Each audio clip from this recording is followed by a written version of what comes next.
Because again, this is not necessarily how we speak in a lot of our life on a normal day, but I do think it's got something really good for us. So let's just dive on in verse 16.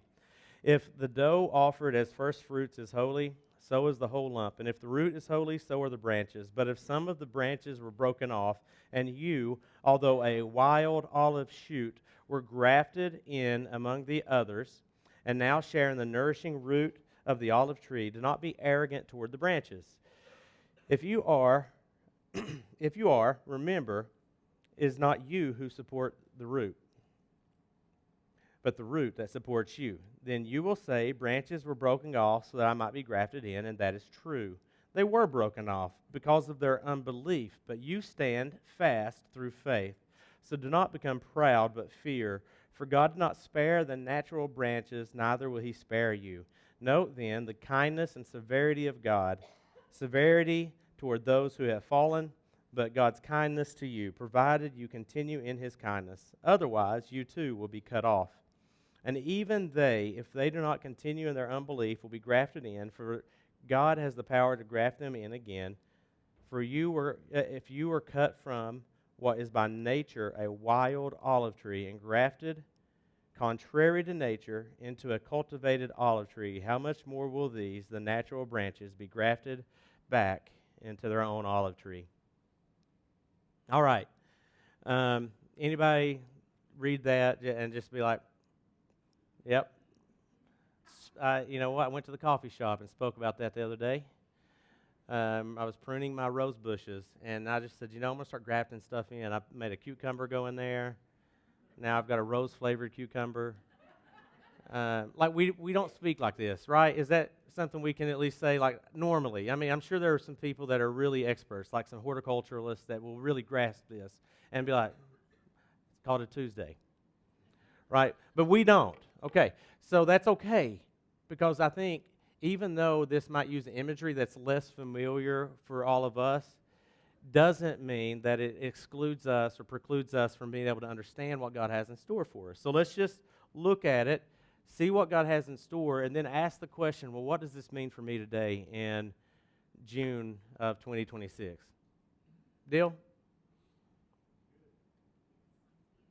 Deal?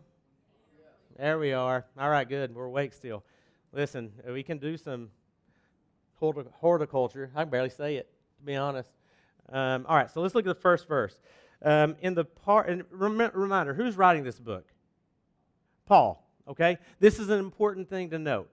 Paul is an Israelite. He wrote this book primarily for Jews, but really the church in what city? I'm going to give a clue. Rome, okay, which means this is a very diverse city. All right, this would have been like a New York City or a Washington, D.C. of the day. You know what I mean? Like a huge diversity in this region. Okay, this is important because that means the audience is different, not just one people group. Even though it's primarily to Jews, it's also going to have an audience that's wide-reaching. So that's important. Now, let's get to the first verse. If the part of the dough offered as first fruits is holy, then the whole batch is holy. If the root is holy, so are the branches. Okay, so we need to think, we got to ask some questions like, Paul, what are you trying to do in this moment? Well, Paul is actually creating an image for the reader. The audience is going to read this, and he is saying, I want you to think back, people. I want you to think back to a time in the past, the Old Testament. Okay?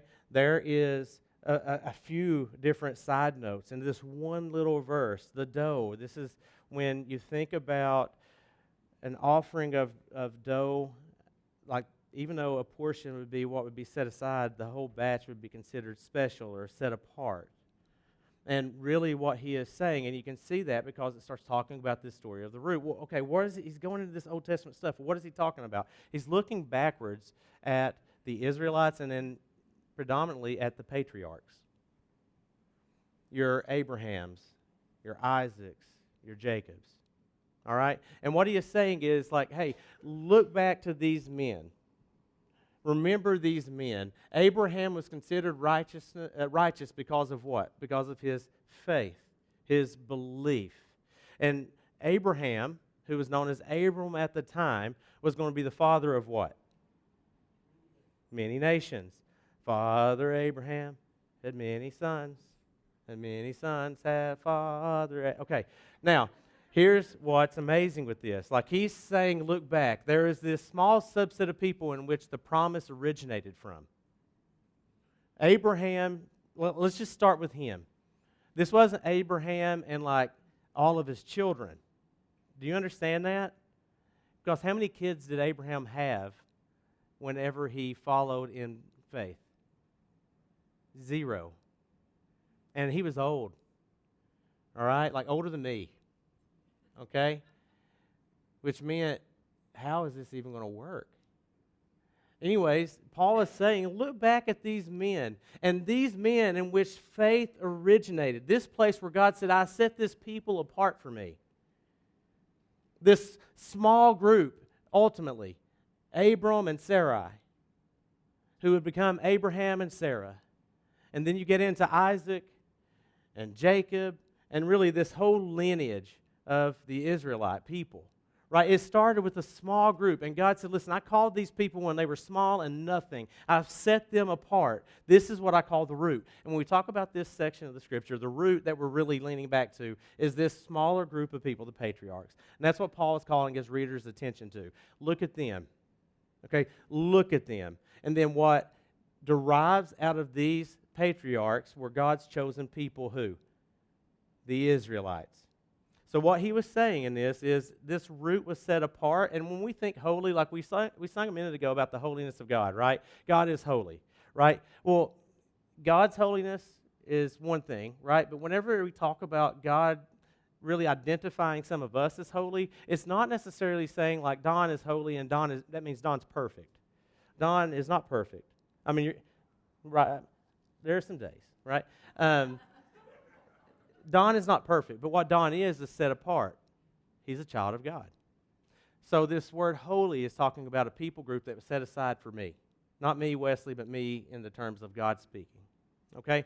That's key. So the root is most likely the patriarchs, and being holy implies that their descendants, the children that came after them, would inherit a special status that was established through the patriarchs.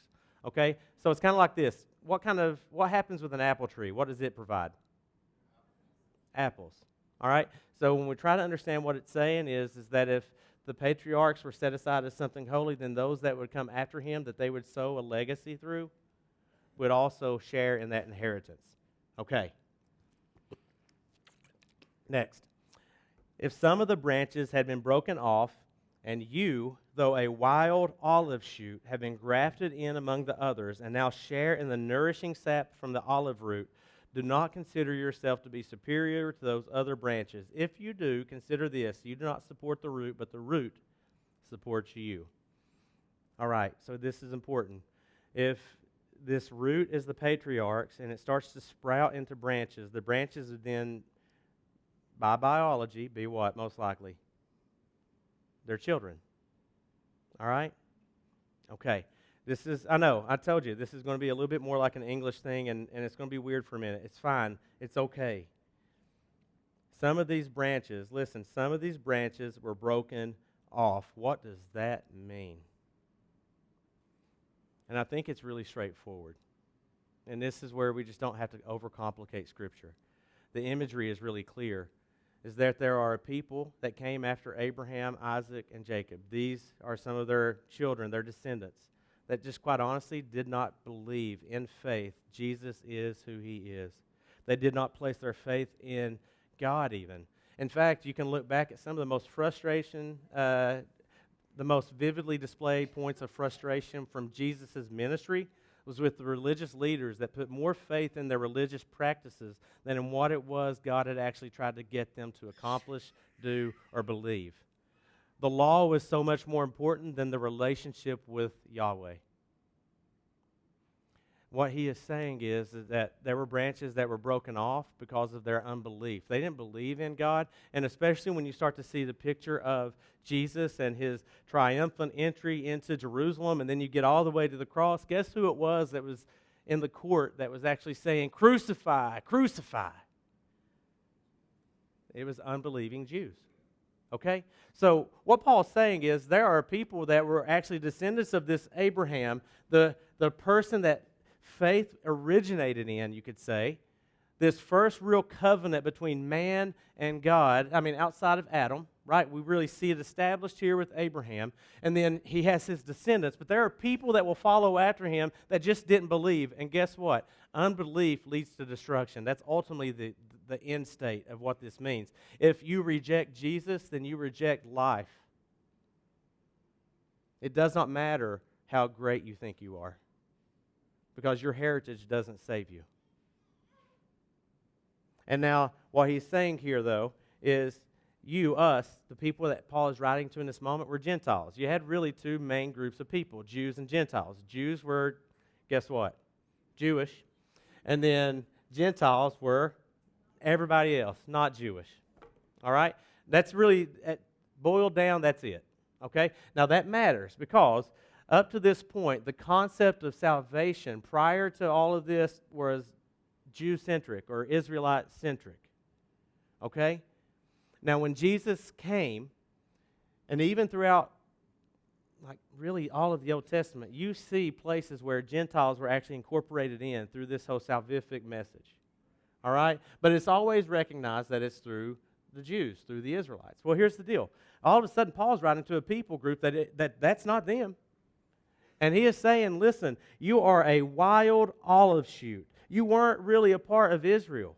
That was not your heritage. And yet, by God's grace, you were grafted into the family of God. And this should be a big reminder, because what's one of the things that we start to see in this, but also really even more so in the next section, and let's just look at it, but really one of the things we see is Gentiles aren't to boast over broken branches. And here's what I mean.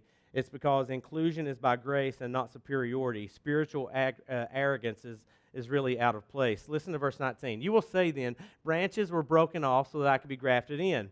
Now, what the argument is like the Gentiles might look at it and say, God had in his mind this special place for me. And what he did was those unbelieving Jews, he just said, get on out of here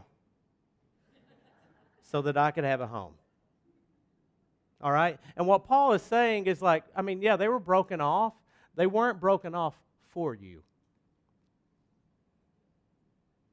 That even though you're special, you're not that special. And I know that might not be the most PC way for us to think about things, but listen, none of us are really that special. That God, you know what, God's going to condemn a people group so that you can be saved. He condemned one person so that you could be saved. The Israelites weren't broken off so that I could be a Christian. But the temptation for us a lot of times is to look around. You see, comparison is a game that we play every single day. Anyone here have social media? Right? No one wants to admit it because they're like, he's going to say something. Yeah. And listen, most of us have it. And here's the thing. In that 30-second clip, you see the best or the worst of somebody, and that's really it. You don't see the average day. Like somebody, they woke up, you don't want to take a shower, but you get what I'm saying. You don't get the normal day, I had a cup of coffee today. And, I went to work. No, you get my husband's the greatest thing that's ever, I'm telling you, he never messes up. My wife is perfect, or look at this idiot. Right? You get one of the two. And then we eat it up because we start to look at it and we either say, I wish my husband was like their husband, or I wish my wife was like their wife, or I wish my life was like their life, or thank God I'm not like that. And if you don't have social media and you're like, thank God I'm not like that guy, right? That's what you're thinking in this moment. But the other side of it is why not just get in your car, go toward Knoxville, maybe go to Academy or Cedar Bluff or Turkey Creek, and when you see that homeless person on the side of the street, what's the first thing in your mind? Thank God I'm not an addict.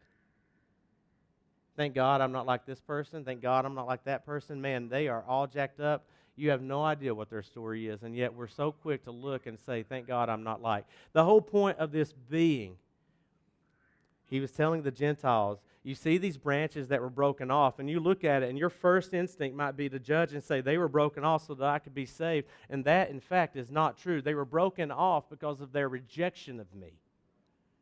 And you're not saved because I decided to break them off to put you in. You are saved because of grace and grace alone. Not that you are deserving. And that's the beauty. Grace is undeserved. Always. It's also why we can give it to people when they don't deserve it. Because grace is something we give and we receive without merit. So if you go into it, he says, branches were broken off so that I could be granted or grafted in. Granted, but listen, Paul says they were broken off because of their unbelief, and you stand by faith. So don't be arrogant, but tremble. For if God did not spare the natural branches, he will not spare you either. Think about that. We want to look and say, thank God I'm not like that, but here's the deal. We are probably most closely like that. And that should cause us to be afraid. Now, fear is not a bad thing, as a side note. Sometimes fear is really, really important. We got a step sign over here that says, watch your step. Do you know why? Because if you don't, what happens? You fall. And why should we tremble when we think about this, in a sense? Because when we understand that our faith is not only a gift from God, secured through him, all of these things, and it's really not really about us, we begin to be more grateful. And we should be afraid, because if God would be willing to judge someone for their unbelief, how much more would he also judge us in our unbelief? So what does that cause us to do? That fear, just like the step over here, we see the sign, we see these truths. It should cause us to then orient our eyes, our heart, and our mind toward a place of gratitude and humility, which, listen, if we live from a place of humility and gratitude, your life will be different. I promise you. I promise you. You can take that to the bank whether you're a Christian or not. If you will act and operate from a place and a posture of humility and gratitude, your life will be different.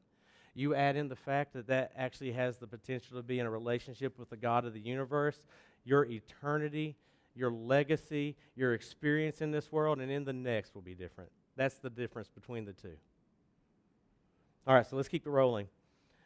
Tim Keller actually hammered this home very well. He said the Gentiles were warned not to be arrogant, but rather be afraid. And if that's it is true that Jewish branches were broken off so that I, a Gentile, could be grafted in the sense that the Jewish rejection brought the gospel to the Gentiles.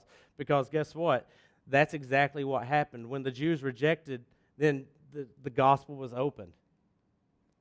But no Gentile should think that a Jew is therefore less deserving, and they more of their place in God's people. Since you stand by faith, and since God did not spare the natural branches when they refused to put their faith in Christ, Gentile Christians should respond with reverent fear. Whatever background, all that keeps us from being broken off is the faith that God has mercifully granted us. And here's the real beauty in that. That was by Tim Keller again. One of the beauties of that is, where does faith come from? Exactly. He is the author, distributor, and giver of faith. Even like the apostles, whenever he was talking about faith like a mustard seed, what did the apostles say? Lord, increase our faith. They got it. You see, when Lazarus was raised from the tomb, you want to know something that didn't happen? He wasn't like dead in the tomb thinking, I'm going to get up in a minute. I'm just saying. He wasn't in there like trying to figure out, it's like, man, if I can just break through these bands, I can probably be alive again. Like if I just, he's dead. And do you know what dead people do? They lay there because they're dead. And yet, Jesus spoke and the dead came to life. All right? This wasn't something that he authored. This is something that God authored. Lazarus didn't create his resurrection. Jesus gave him that resurrection. All right? And listen, faith is exactly the same. That's a picture of faith. You see, when we think about our faith, we need to understand that it's something we should actually be grateful for. You don't believe because you're better than people that don't believe. You don't have faith because you're better than people that don't have faith. You have faith because God said, alive. And in that moment, as that heart began to beat and faith begins to sprout, we then pursue Jesus with all that we are, and we see our faith multiply. 22, it says, consider therefore the kindness and sternness of God, sternness of those who fail, but kindness to you, provided that you continue in his kindness. Otherwise, you will also be cut off. You see, salvation is secure in Jesus. That is without a doubt. Nothing can rob us of our salvation. However, persistent unbelief results in destruction. What he is saying here is this, is that if you have not placed your faith in Jesus, listen to me, there is an expiration date. And one very clear-cut one is the moment you die, if you haven't placed your faith in Jesus, you are going to be judged and you will be in hell. You will have rejected God and his hope for salvation. Now, here's the other side of that, though. Like I can say 100% of us die. All right? So there is an absolute expiration date. But what about those dates that we really can't put a pin on the board on? Like, what about those moments where your rejection of God becomes so ultimate that even though you're alive, you're doomed?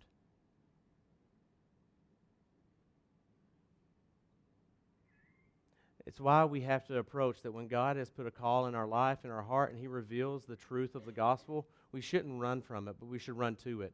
We should not say, well, you know what, if he keeps on pestering me with it, I guess I'll get saved. We shouldn't say, I'm going to pray about this. It's like, how about no? How about if God has given you the sight to see the truth of the gospel, today is the day.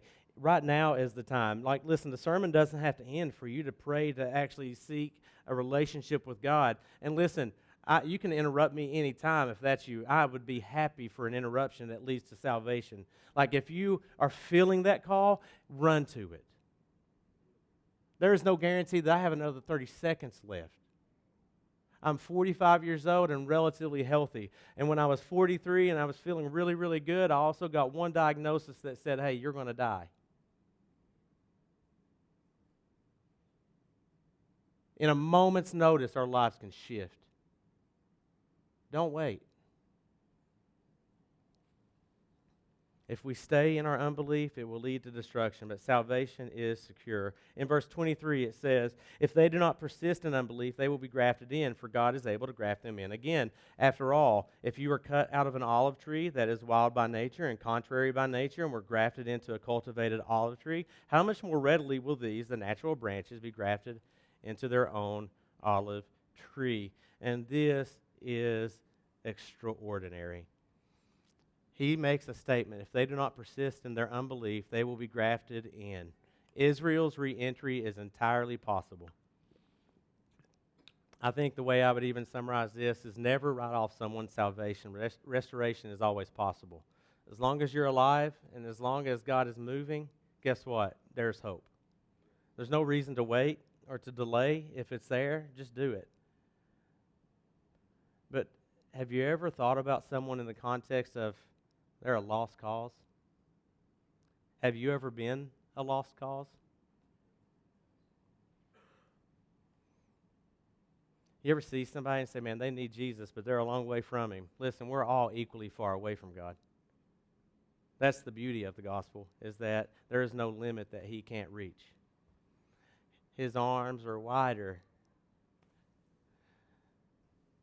My guilt is great. Get it? We just sang about this. It's Brandon Lake Sunday.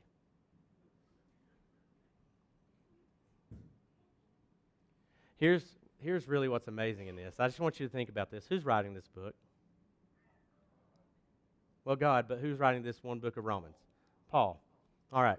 So I want you guys to really hit pause for just a second and really I want you to just take your mind back, see this text and the authorship and all of this, and then I want you to see something really kind of ironic and cool in it, all at the same time. All right. Paul had another name. What was it? Saul. Saul was Jewish, right? He was a Pharisee of Pharisees, so he was very religious, very well educated, very passionate about his beliefs. And what did Saul do before he became Paul? Persecuted the church, Christians. So much so, I want you to think about this. Paul, or Saul at the time, was an olive branch that had been broken because of his unbelief.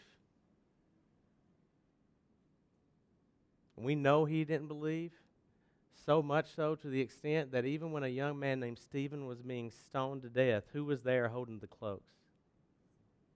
Saul. Condoning and approving the murder of a follower of Jesus. Think about this. This very Saul, this very one, comes back to write of a time when an olive branch, if they will reject their unbelief, will be accepted and grafted right back into the kingdom of God. Listen, this wasn't just a story he was telling to give somebody hope. He was writing his story. Do you not see this? He was the olive branch that was broken off from all of the promise that the ancestors, the patriarchs, had, the root, the very single thing that they exemplified and clung to. He was a branch that was broken off because of his unbelief. And Paul then writes and says, listen, I tell you not just because God has revealed this to me as someone that is learned, but I tell you this as the very single type of person that was regrafted in, that if we will repent from our unbelief, he will bring me back into the family of God. And listen, that is still true today. To the Israelites that are still out there, to the Jewish people that are still out there, that they have the opportunity to be regrafted back into the family of God. But let's stop being these people that are looking and saying, thank God I'm not like them, because the reality of this is about you too. Because if you persist in your unbelief, then you will receive destruction. But every single one of us, whether Jew or Gentile or Buddhist or Muslim or this or that or whatever, if we will place our faith in Jesus, if we will turn to Christ, we will be grafted into the family of God. And that is an act of God that you and I cannot dictate. It is an act of God that we can receive with gratitude, humility, and love.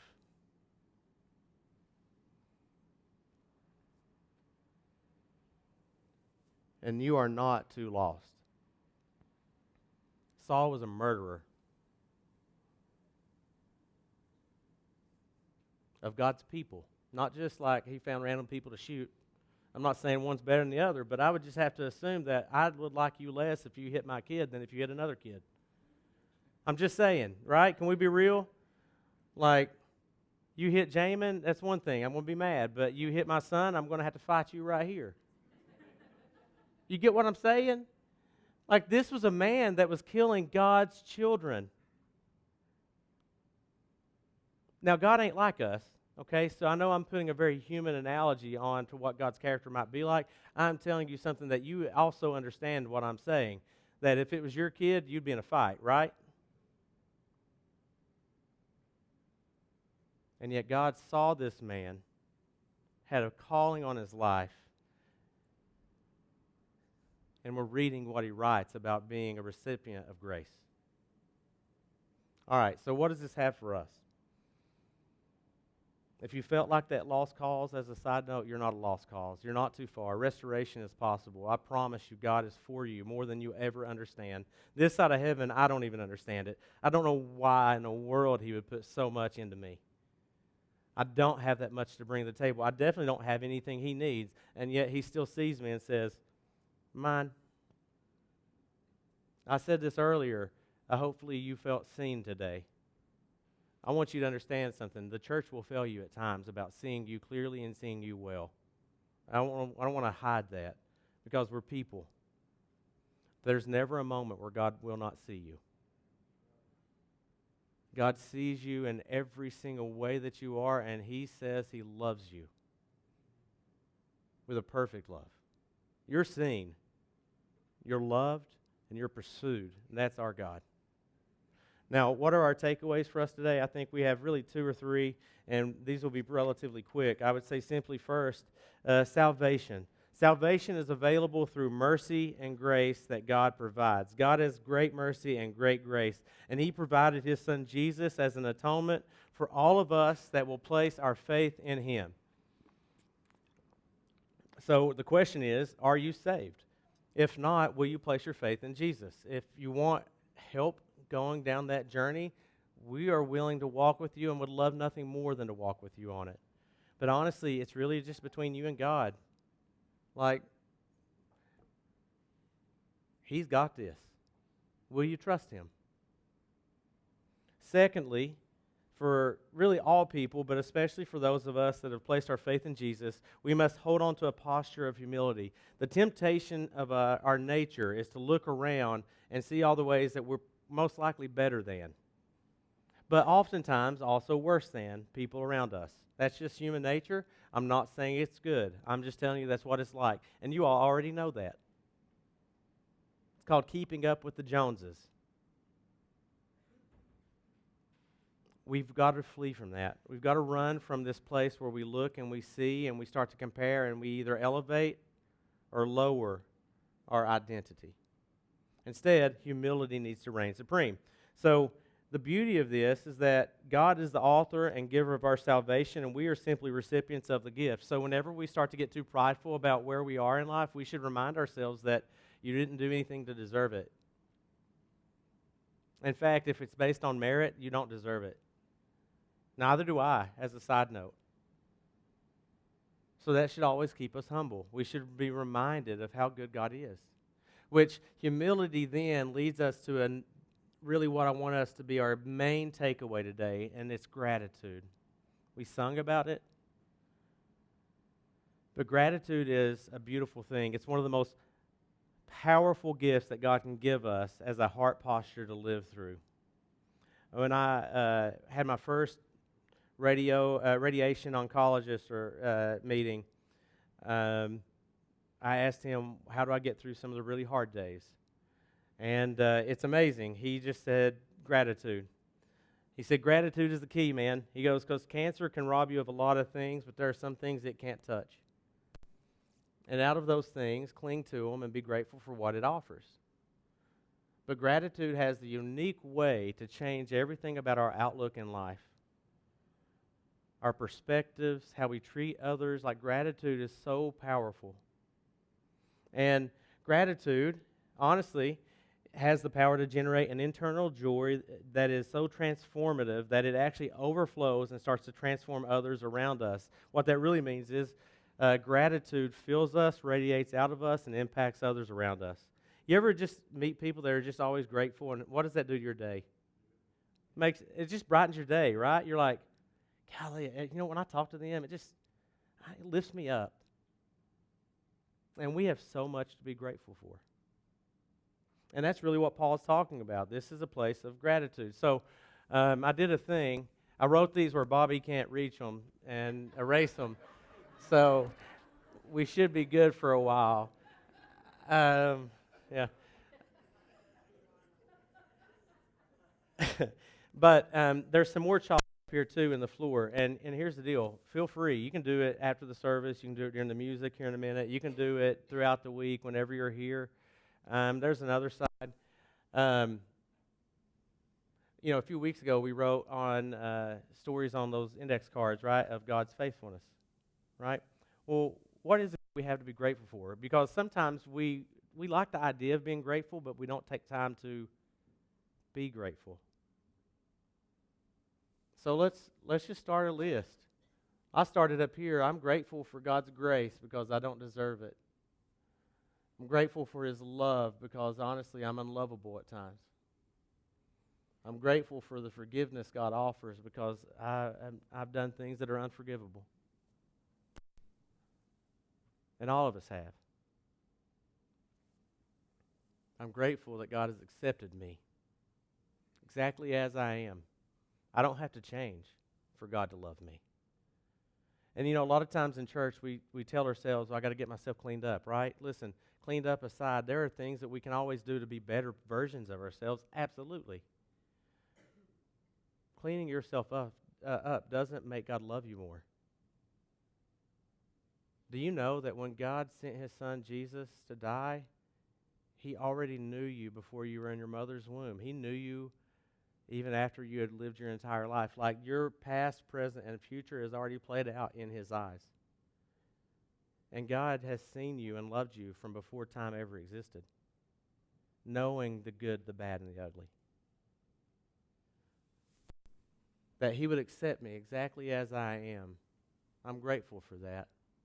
I'm grateful for healing as I'm still cancer-free. I'm grateful that I have food in my belly at times. I'm grateful for friendship.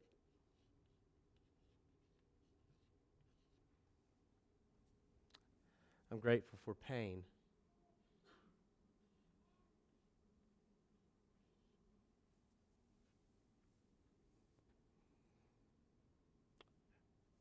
I'm grateful for hard times.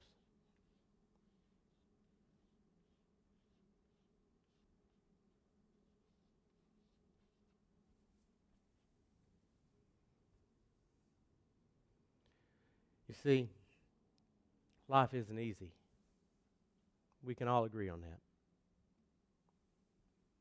And when life is hard, if we remind ourselves that no matter how hard it is, we have things to be grateful for, it begins to pull us out of that pit. The beauty of gratitude is hindsight is 2020, right? How often do we look back? And this is what Paul has done this whole sermon, all right, and this whole message. Listen to this. Paul is calling the Israelites and the Gentiles to look backwards in time, right? He's saying look back all the way to the root. All right, and we're going to wrap up, I promise. Just hear me out. Look back to the root. Because when we look backwards, we see examples of men and women that weren't perfect. And yet God loved them and provided for them. We see a people that were enslaved in Egypt, that God rescued them. We see an author of a book that was murdering Christians, and yet God said, I even love you. And when we look back into the hard times in our lives, a lot of times what we find is that even when we didn't understand the pain that we were in the middle of it, we recognize that God was there with us through the darkest moments of our soul. That even though life is filled with hardship, we are never alone.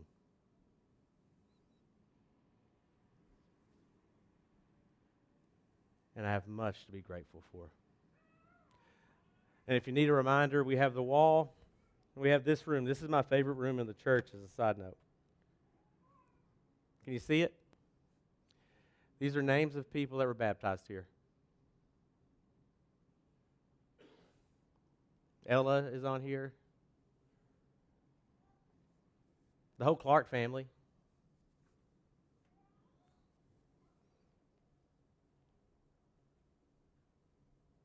I mean, this wall goes. It's my favorite room. Do you know why? Because ministry's hard. Life is hard. And there are just moments where the winds remind us that something greater is at play. This is kind of like a list for that, of names that are impacted by the gospel in this church. And then I have my own personal list. Lyle wrote on here earlier, like these are things where I look back to my life and I see where God has been with me in the moments where I definitely didn't deserve it. And it changes my entire outlook on everything. And this is my favorite time at church. The whole purpose of communion is really this. It's a place of gratitude.